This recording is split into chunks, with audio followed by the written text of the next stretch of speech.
kwigisha rero ijambo rivuga ngo la gloire visible. Ndashaka kuvuga ngo visible glory. Yes, nicyo jambo Imana yampaye kuri uyu munsi wa gatatu. Yambwiye ngo ngiye hari abantu bafite ubwiza buri covered, but I'm about to uncover their glory. Kandi mwibuke ko nanjye ndi mu masengesho nkamwe. Hallelujah. So muntera inkunga tuziterane kugira ngo ndebe ko nayitambutse iyi message. Yeah, the visible glory. Amen. Hariho igihe ubwiza bugenda. Hari n'igihe buba buhari bugahishwa. Hari igihe bugenda n'igihe buba buhari bugahishwa. Nimureba umuntu uri kundeba nabi, muhite mumenya ko ajya atira imyenda. So amina. Yesu ahabwe icyubahiro. Yesu ashimwe. Ariko amen. Yesu ashimwe cyane. Hallelujah.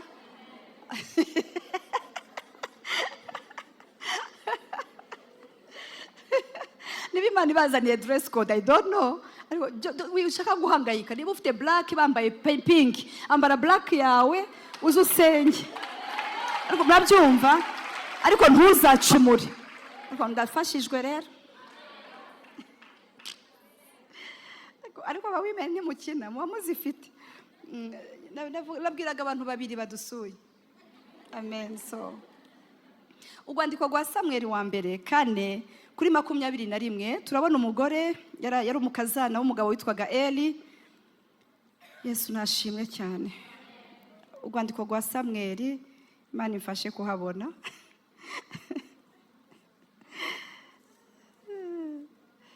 Ariko nabonye ikintu gishoboye abantu ni inzara. Uzi ko umuntu yitonda kubera inzara? Abantu barara bacatinga ku ma YouTube bareba ibiriyo biratambuka kubera gusonza. Direct bahise baryama. Mbega abantu bagiye biriza baca bugufi cyane. Abantu babaye abana beza, mugahura n'umuntu ngo reka ntahe. Abantu ntabwo bajyaga bava hano. Reka ntahe. Ariko Imana ni kuri inzara iteye ubwo.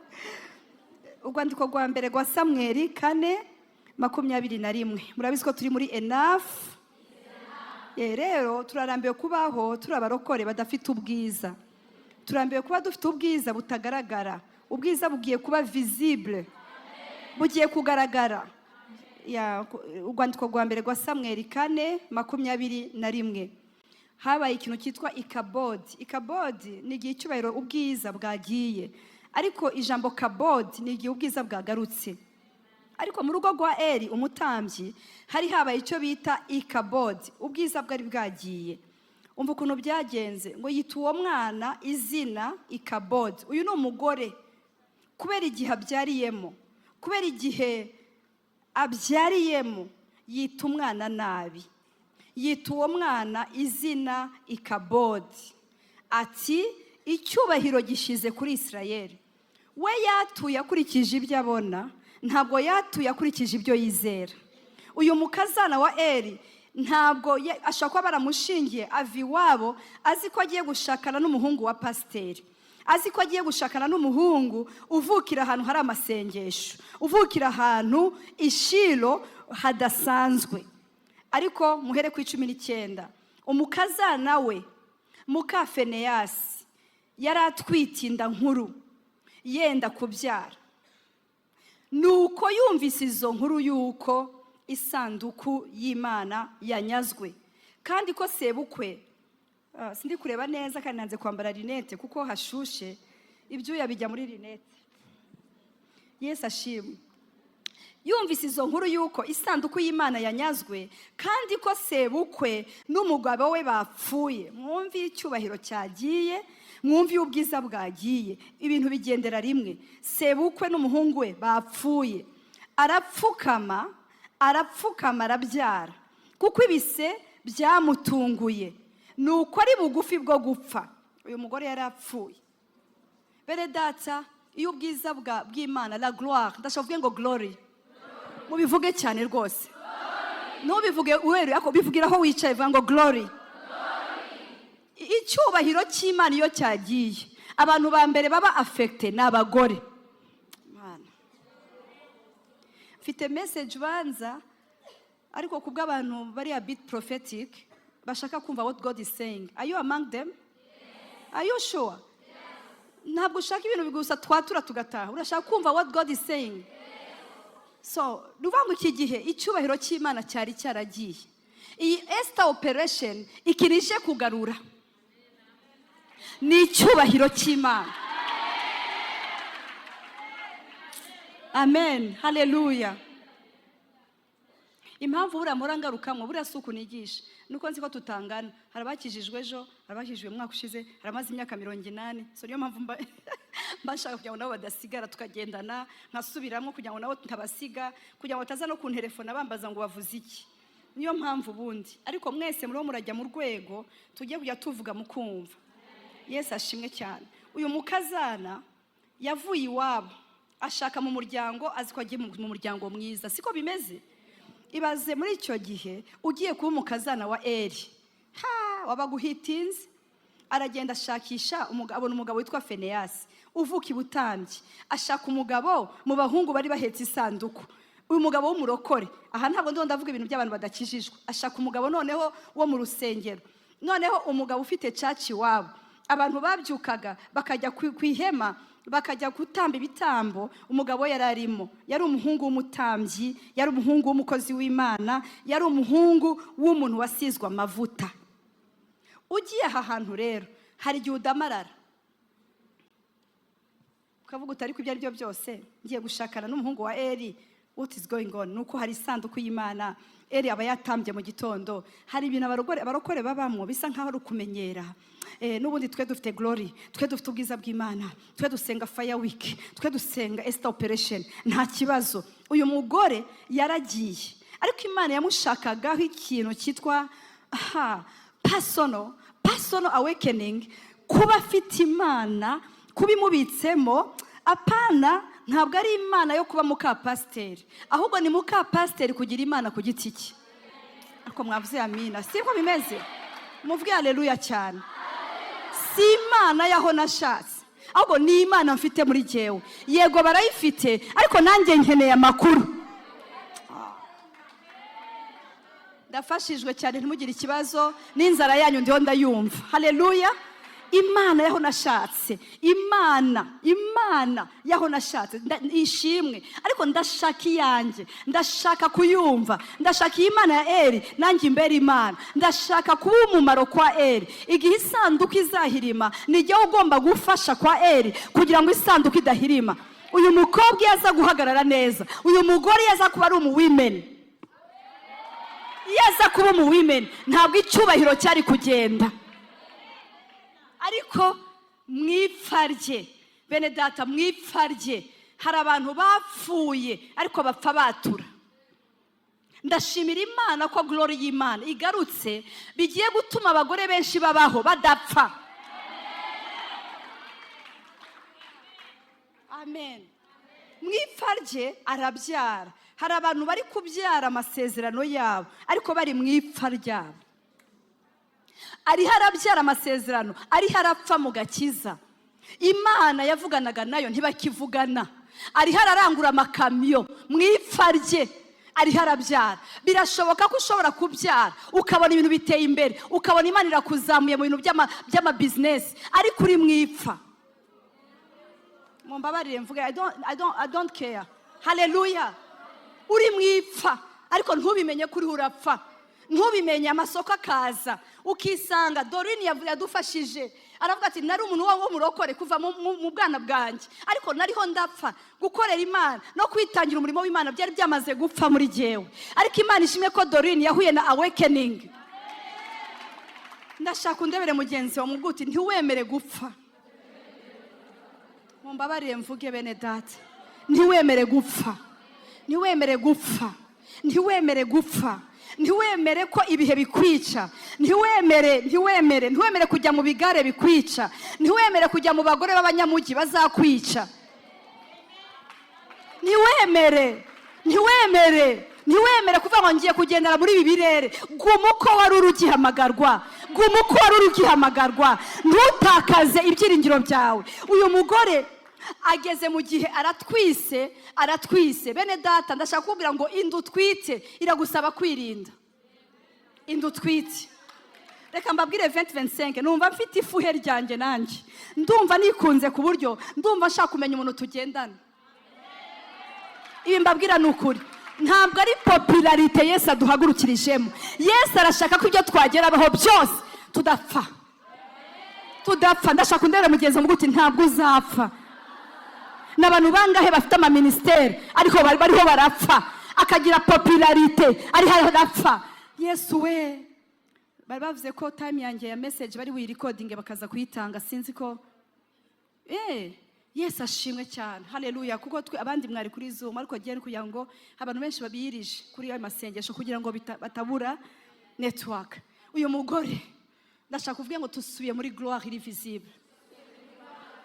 Uyu mugore n'umukazana wa Eli.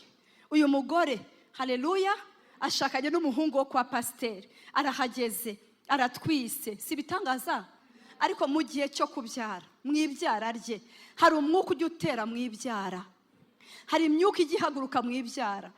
Sibo ba mbere bari bakoze ibyaha, sibo ba mbere bari bahagurukiwe n'umwuka w'akamenyero, ariko birashoboka ko iyo haba umuntu uhagaze mu cyuho uyu muryango wari gutabarwa. Ariko turabona umugabo n'abana be bose bapfa, n'umukazana agapfa. Niyo mpamvu tugomba guhagarara nk'aba Esteri. Mumbabare ijambo Esteri mureke turihe meaning yaryo, kuko nanone tutamenye why we are here, ko biravuga ngo icyatumye Imana ikwimika mu gihe gisa nk'iki, bivuga ngo hari impamvu. Ntabwo twaza ngo dukora amasengesho yitwa Esteri dutahe tudafite message, dutahe tutazi icyo Imana iri kutubwira. Ese ko wagize umugisha ukagera kwa Eli, ko wagize umugisha ukamenyana n'abantu, ko wagize umugisha ugakorera ahantu nkaho, ko wagize umugisha ugashaka ahantu nkaho, niki Imana igushakaho muri iki gihe? Ko wagize umugisha ugasengera muri women, ese uri hano kubera iki? Uri hano for a purpose. Bivuga ubundi kuba kwawe hano hari ibintu byano bitagomba gupfa uhari,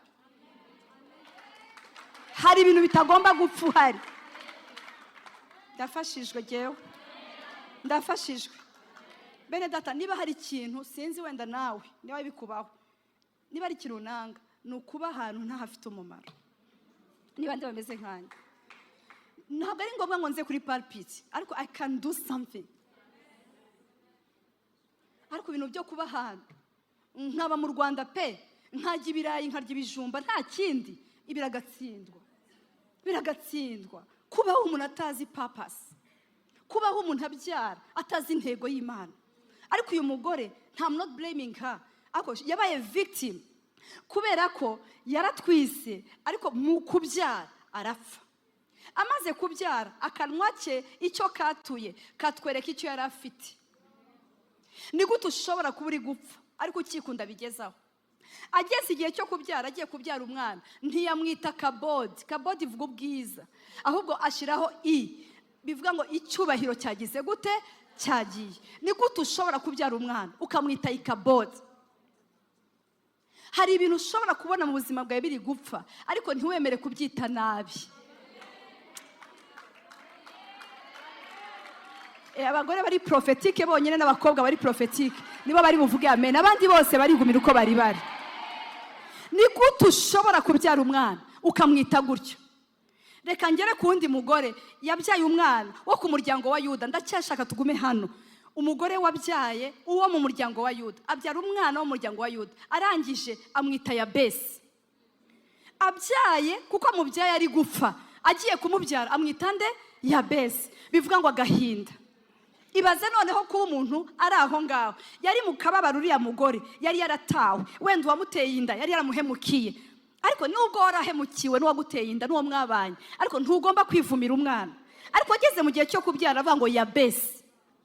Yabesi niwe wenyine wakuze yikuraho iyo ngoyi, aravuga ati ntabwo nshaka kwitwa Yabesi, ahubwo Mana umpe umugisha rwose, ahubwo wagura imbago zanjye. Ariko nyina yari yamwise nabi. Iyo icyubahiro cyagiye, abantu babyara bapfa bakita nabi. Ndafashijwe. Iyi message muri kuyumva? Muze kwisubiramo nimugera mu rugo.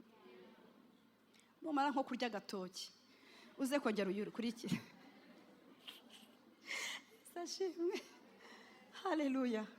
Mvuga undi mugore wabyaye hariya mu itangiriro ngo asigaje akarere kamwe, vuga ngo akarere.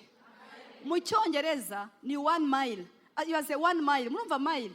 Asigaje 1 mile kugira ngo agere ahantu hitwaga muri Efrata, yitwaga Rasheli.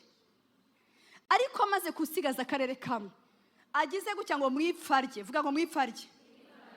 Mwipfarye arabyara. Amaze kubyara, amahirwe yagize nuko yarafite umugabo umukunda, akabyara umugabo ari hafi. Hari abandi babyaye abagabo batari hafi, sorry. Ariko urabibona byibura uyu yabyaye Messier ari hafi, afite n'umugabo w'umunyamwuka. Arangije kubyara umwana, areba ko agiye gupfa, ari hararamukwa, ariko ari harapfa. Arangije aravuga ngo yitwa Benoni. Umugabo atarabihindura. Imana ishime kubwo abagabo bafite authority. Umugabo aravuga ati ni Benjamin. Ntabwo umwana wanjye ari Benoni, ni Benjamin. Ndashimira Imana ko tugiye gusohoka muri Esther operation. Twita ibintu byacu neza. Ariko mwamvugiye amina cyane. Tugiye kwita itorero ryacu neza, igihugu cyacu tukite neza, abanyarwanda tubite neza. Twanze amagambo avuga ngo byarapfuye, byararangiye. Tugiye gusohoka muri Esther operation, twatura amagambo y'ubuzima. Ndashaka kumva haleluya, haleluya. Hari ibintu bigiye kugaruka. Icyambere, iyo umuntu yabuze icyubahiro, ubwiza, icyambere atakaza umucyo. Umucyo wawe ugiye kugaruka ku kazi, ugiye kugaruka muba mukorana, ugiye kugaruka muri business, ugiye kugaruka. Bagiye kubona umucyo wawe. Amena yawe shaho. Imana ishimwe. Bene data, may your light yawe igaragare. Adushire muri Yohana 5:35. Murebe umucyo icyo ukora. Yohana 5:35. Ihute adufashe muvandimwe. Uwo yari tabaza ryaka. Yari tabaza ryaka. Rimurika. Wari uzi ko ugiye gusohoka muri aya masengesho. Ntabwo umuntu ashobora gusenga ngo agume uko yarari. Ugiye gusohoka uri tabaza rigira gute? Ryaka. Ariko wambabariye. Ariko jewe abacuti banje baba bari on fire mubashira inyuma. Abantu badukonjana mukabazana imbere. Kubera iki mukora ibyo bintu? Haleluya. Mu masengesho mujye munzanira abanyamwuka. Haleluya. Ariko mwavuze amen. Ababyeyi bicarire. Haleluya, haleluya. Yesu ashimwe cyane. Vuga ngo itabaza rimurika. Ugiye gusohoka muri aya masengesho. Bavuye ngo bari baratubwiye ko runaka yatabawe. Ariko turabona bayitabaza rigira gute? Rimurika. Ndashaka kuvuga ngo visible glory. Haleluya. Mvuga ngo visible. N'abadashaka kukureba bazakureba. N'abadashaka kukureba muri quartier bazakubona kuri television. Haleluya, haleluya. Haleluya. Mvuga ngo itabaza rimurika. Bene data, itabaza rigiye kumurika. Itabaza rigiye kumurika. Abashaka kurikwepa ntibizabakundira. Rizakomeza kumurika. Ugiye kubitabaza rimurika mu muryango. Ugiye kubitabaza rimurika. Ugiye kumurika. Haleluya. Uzagushaka azakubona. Kandi ugiye kumurikira abantu b'ukuri. Ab'ukuri bazaba attracted kuri wowe. Niko Uwiteka Imana ikubwira.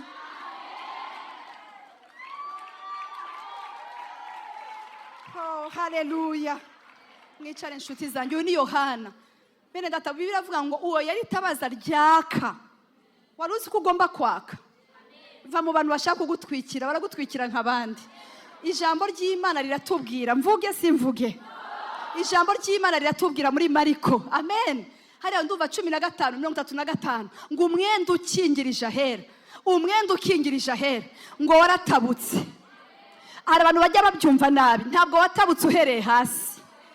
Kuko muri Esther operation ibintu bitabuka bihereye hejuru. Ariko mwamvugiye amina. Ndashaka kuvuga ngo bigiye gutabuka bihereye hejuru. Ntabwo abantu bazabasha kukurwanya kuko bigiye guhera hejuru. Bigiye guhera hejuru. Ni umuco utagiye guhabwa n'abantu. Bigiye guhera hejuru. numvaga nubwo nanjye meze nkawe, nubwo nanjye nkumbuye agatoki, ndumva navuga ngo itabaza rigiye kwaka, rigiye kwaka. Ntabwo bazarivangira, ntabwo bazarivangira, bazashaka kubizimya, ntibizakunda, kuko byahereye hehe? Hejuru. Byahereye hejuru, byahereye hejuru. Burya bajya kukuzamura mu kazi, byahereye hejuru. Burya ujya gushaka muri urwo rugo, byahereye hejuru. Burya ujya gukora iyo muri iyo kampani, byahereye hejuru. Haleluya, Yesu ashimwe. Impamvu umushumba wagukunda byahereye hejuru.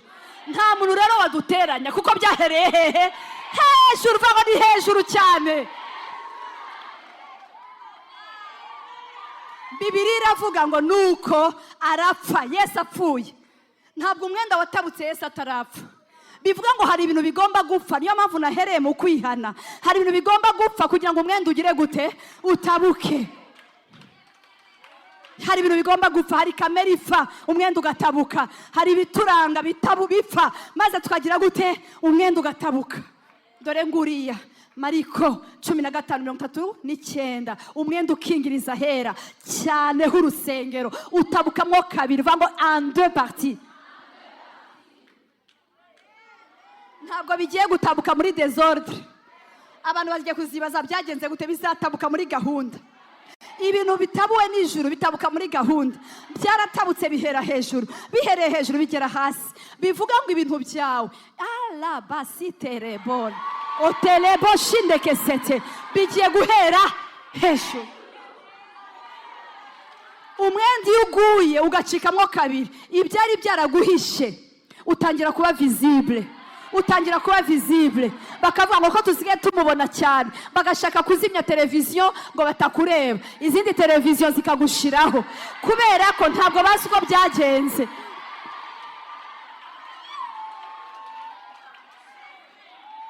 Haleluya. Vuga ngo umwenda ugiye gutabuka. Mama Jane, urumva iyo watabutse, wa muntu waruhishwemo imbere atangira kugaragara, atangira kugaragara. Niyo mpamvu muri Yesaya, haleluya haleluya, ndashaka kumva amen. Niyo mpamvu muri Yesaya aravuga ngo umwenda, le voile noir, voile noir, voile y'umukara yari batwikiriye igiye gukurwaho.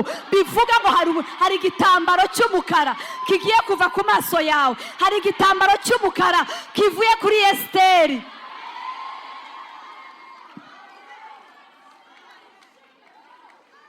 Esteri we, vuga ngo karame. Vuga ngo hari igitambaro cy'umukara kikuvuyeho. Ahasuwerusi agiye kumenya ko umugore ahari. Ahasuwerusi agiye kumenya ko Esteri ahari.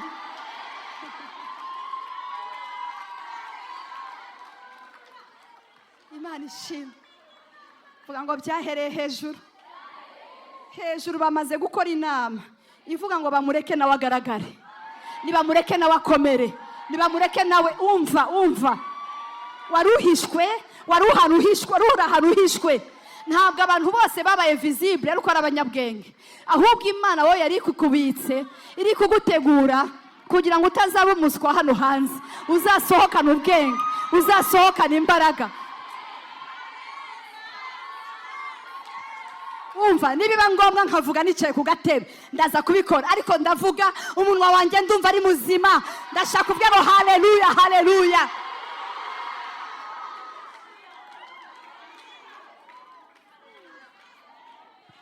Vuga ngo la gloire visible